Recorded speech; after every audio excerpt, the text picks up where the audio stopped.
गुरु जी से आशीर्वाद पावत रहिला, हमेशा कुछ नया सीखे का भी कोशिश करेगा। मास्टर संकेत करो तरह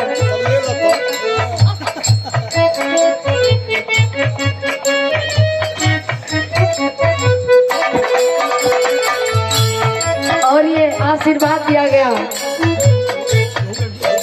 देखा रुपया पैसा रोज कमा लेवेला आदमी, लेकिन आशीर्वाद बड़ा कम। अब गुरु जी का आशीर्वाद हमें तो भरपूर मिलेगा। आशीर्वाद दिल गई गुरु जी की ओर से शानदार ये 500 रुपया दे करके सम्मान किया गया, आशीर्वाद दिया गया। बहुत बहुत बड़ा चरण स्पर्श था।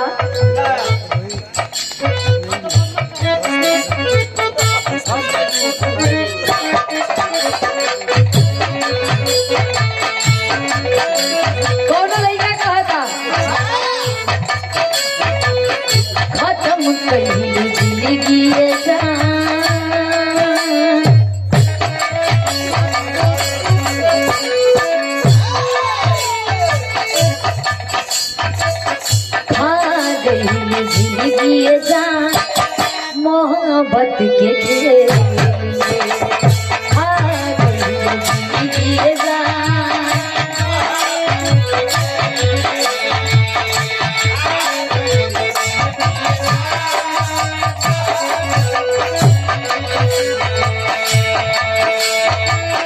खत्म कहीं जा मोहब्बत के खेल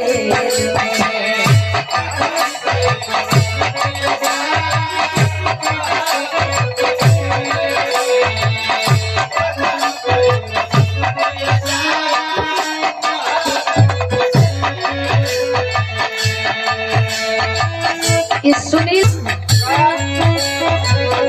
लगता कि मार जाए दुख बा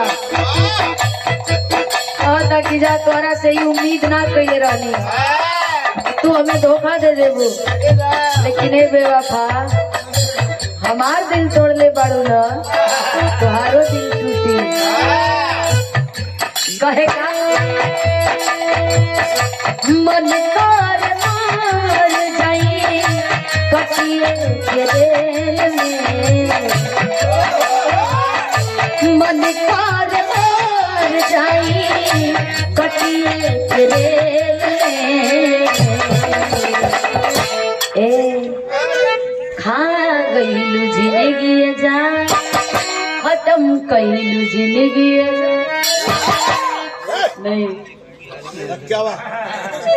अरे मन कार मार जाए कटिए के रेल में, मन कार मार जाए कटिए के रेल में।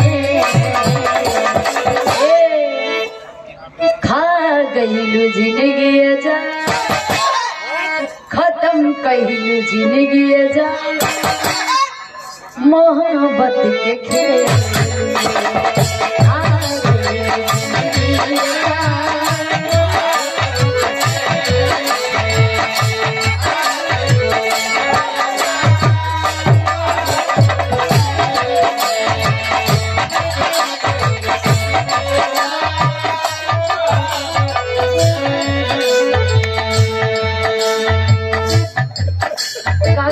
फिर कुछ कह तरह का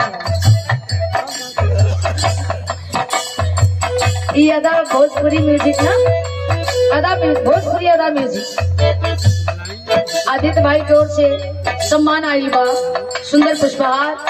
और ये एक से बहुत बहुत धन्यवाद बा भाई के, बहुत बहुत प्रणाम सरपंच के। तो आज फरमाइश हम पूरा कर दी कहे का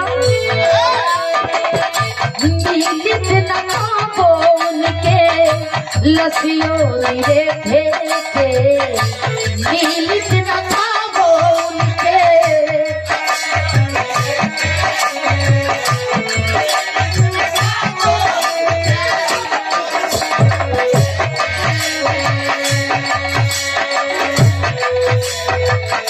नीलित न खाबो उनके लसियो लसियों देखे से खूबे तड़पती मिलत मोहबो न देखे खूबे तड़पती मिलत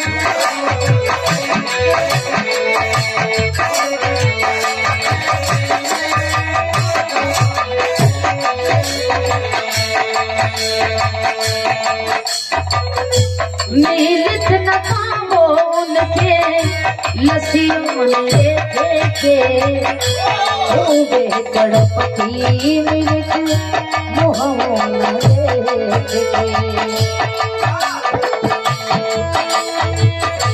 ना जाने कौन गई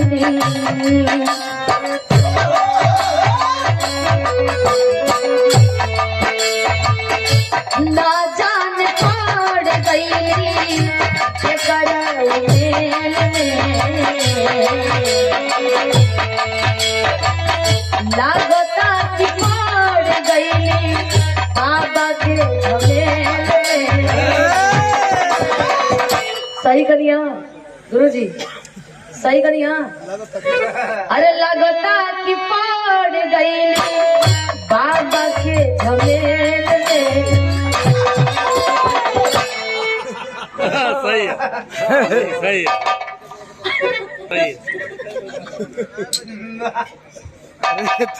सही है। अरे लगता कि पड़ गईली बाबा के झमेल में। हाँ गईलू जिंदगी जा खत्म कईलू जिंदगी जा मोहब्बत के खत्म कईलू जिंदगी जा मोहब्बत के।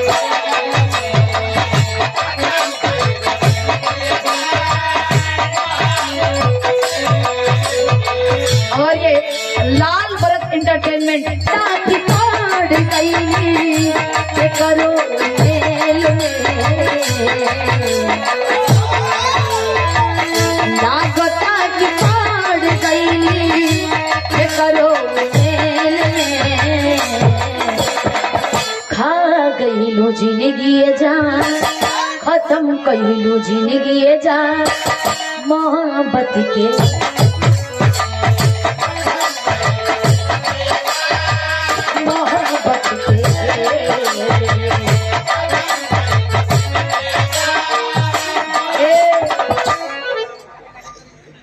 गुरुजी